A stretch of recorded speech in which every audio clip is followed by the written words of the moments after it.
Welcome back to the Crochet Crowd as well as my friends at yarnspirations.com. Today we're going to do eyes. Now, I used to be a transport driver in my younger years, and the eyes on here remind me of when I used to hit deer with the truck, and it was awful. So what I like to do is just improvise the eyes a little bit by making the eyes a separate unit that is sewn to the eye itself, and then I move it towards the center of the eye to give it a bit of character. So instead of just being a deer in headlights that is triggering me with this particular pattern, you can see that you can add a little bit of character by just doing it slightly different. So if you like it as per the pattern, you can do that, but I'm going to teach it this way right now. To do it my way, I'm going to do the iris first, and we are going to do it in a way that we're going to do that magic circle like we did with the nose. Oh my God, this cat is in and out, like up and down like a toilet seat. Okay, so we're gonna just do our magic ring, and I need you to put 6 single crochet into the magic ring. So we have 1, 2, 3, 4, 5, and 6. So then you're just going to pull this up and put in your stitch marker. And it's just like we did the nose. Okay, and you're going to pull this strand tight, and you're going to secure it with a tapestry needle. If you don't, it will fall out. That's a guarantee, because there's not much holding it together. So then turn it over to the back side, and you're just going to secure it in so it gets stuck.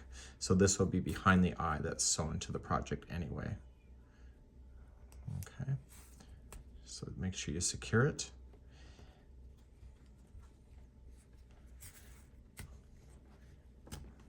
Okay, and we'll turn this back over. I'm gonna have to let that cat in for the millionth time today. And we'll put the hook back in, and let's begin round number 2 next. So with the continuous revolution, we will not have any slip stitching. So we're going to start with the very first single crochet over here. So just pull it on over, and you're going to place in 2 single crochets into each. And so the way that I count it is that I say 1 and 1. So there's the first one of 6, and then I put 2 into the next, and I say 2 and 2. And then the next one is 3 and 3.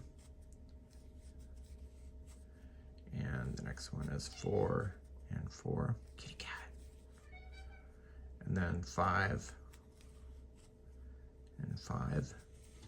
And then the 6th one is right there. So 6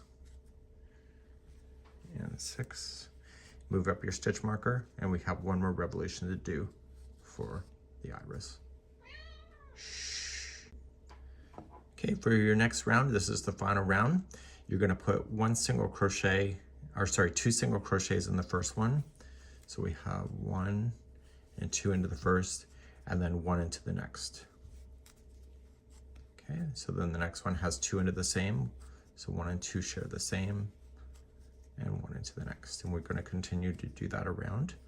So we have 2 into this one, 1 into the next, 2 into this one, 1 into the next, 2 into the next one, 1 into the next, 2 into this one, and 1 into the next. Now when you secure this one here, you're going to leave a long tail, and you want to use that to sew it to the whites of the eyes. So what I would recommend before you go too far is just put this through a tapestry needle and get this eye to be sitting properly before you move on. Okay, so to do that, just take this and go into the side.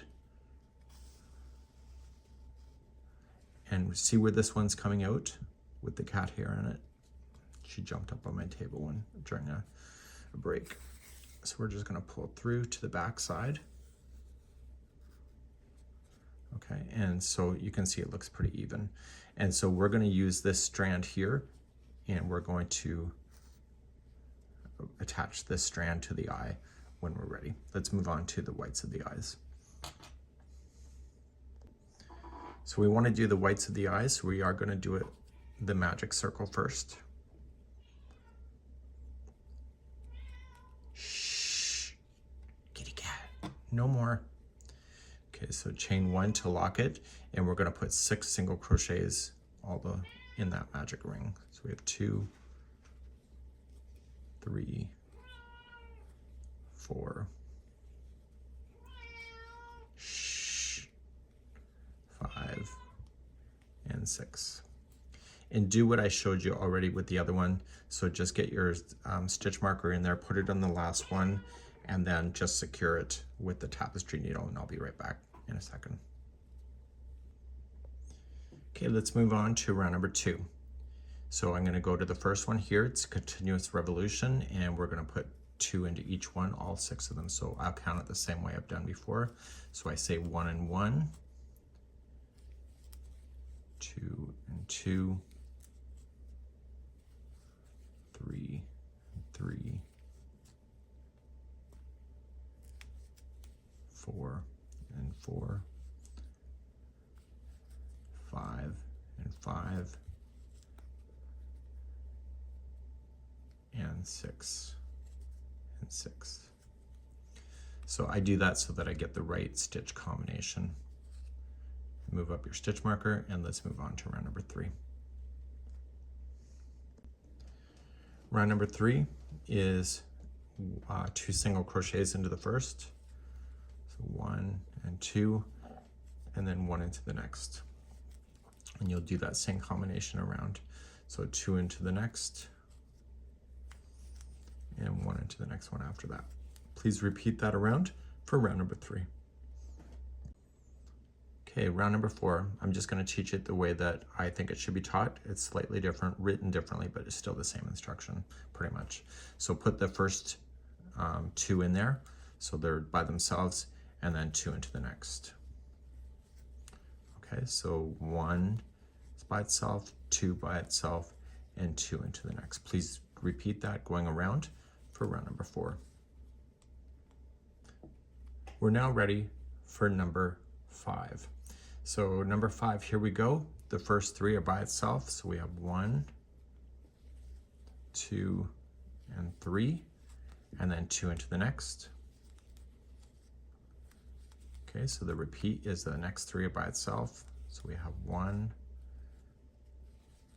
2, and 3, and 2 into the next. Please do that around for round number 5. So I'm on my very last one here. I put 2 into the last. So we want to continue to leave this as a long tail so that we can sew it to the basket.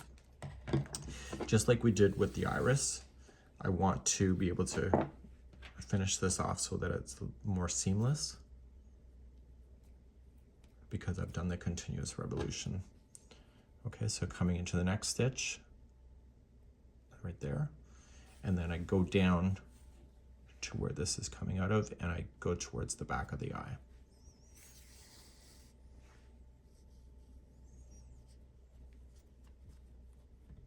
There we go. Looks pretty good. Okay, it does have a spiral to it, so when you sew it on, you can see it on the character that it's completely round. See how there's kind of a flat spot there, so you can keep that towards the bottom if you want to, and then, you know, they kind of do that in cartoons as well. So what I would want to do is leave this tail to the end to be able to sew it to your basket. You can take out your stitch marker, and now I'm going to show you some tips for positioning the eye, because I would do it before I would sew it to the basket like I showed you at the beginning. So what I like to do is that I like to position the eyes in a way that gets most hidden. So you can see that the eyes are positioned in the same way. Do you see the ending piece? So the difference is that when I go to put it on the character, I got to make sure that the eyes are actually spun properly. So you have to decide the orientation of what you would like to do and put on your eye that it's going to match. If you go in the center, it's like a deer in headlights, which triggers me, as I mentioned. So what I like to do is just keep it off to the side. Now what we learned in Muppets is Muppets never went face on like this. They always went a little bit cross-eyed because it shows the Muppet on where it's looking at, and that's one of the secrets for the Muppets. So what I'm just going to do is that I'm just going to favor kind of like a side of the eye and not the center. And when you do the second one, you just have to make sure that the orientation looks pretty much the same, and you make sure that the iris stays within the white of the eye. So whatever color that you did. So you're just going to go in and out of the outside area here. So I try not to impede on the stitch work on the outside. So when I'm coming through, I'm coming underneath the stitch.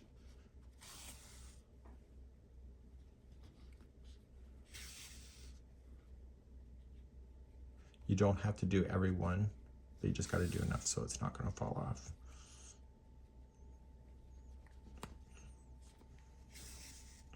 And you can see that it's not in the center, which is what I was going for. If you prefer to pin your eyes into position before sewing, you can do that if you want to. I feel like this particular project, I might have to do that when I'm sewing into the basket, but for something like this, I can eye it out pretty good. Once I'm all the way around, okay, I want to make sure that I can't peel that eye off. I'm going to secure it to the back side. You won't see this anyway, so just come out to the back and just go underneath some stitch work and just have it tie. So what's missing is the glimmer of a reflection of light, and the reflection of light gives the character a sense of direction in which they're looking. So because this is behind, I can be a little bit lazy about that. So now this is just an eye, but if you do a reflection of light like this, it gives the eye a point of view. And let's do that next. So I would sew both of the irises onto the eyes before putting the reflection of light so that the reflection of light is in the same direction. With a tapestry needle and a spare piece of yarn, go like this and put a slip knot on the other side of that. All we just need is just a flicker of light. Okay, so if I was doing this eye, it's up there somewhere. So this is just going to come in, and I don't want to pull it excessively tight. So I'm just coming in somewhere here, okay, to the stitch marker, or to the slip knot, sorry. And I'm just going to go and favor back out there. So I don't want this to be so tight that you don't see the flicker of light. Okay, just like that. So this gives it a point of direction when the character is looking. Okay, so you can see it there. So that's something that you can decide. Put this through the slip knot to help secure it into position. And when you do that, make sure that you don't over tighten it on the front side. So make sure you give it a bit of a lift on this side. And then you can secure it on this end, on the back. So you would want to do both of your eyes. I would do the flicker of light at the end of the project, as far as like once you get both of your eyes ready to go, and therefore you can lay them down and be able to get the same flicker to look in the same direction. And then this is on the inside of the eye, so you will never see it. And therefore you can create eyes just like that. And when you sew it to your basket, you can pull up on one end like this and kind of give it a bit of a reindeer shape like that, or you can do it completely round. You have to decide what is going to work for you. So get both of your eyes done, and I'll see you in the next video.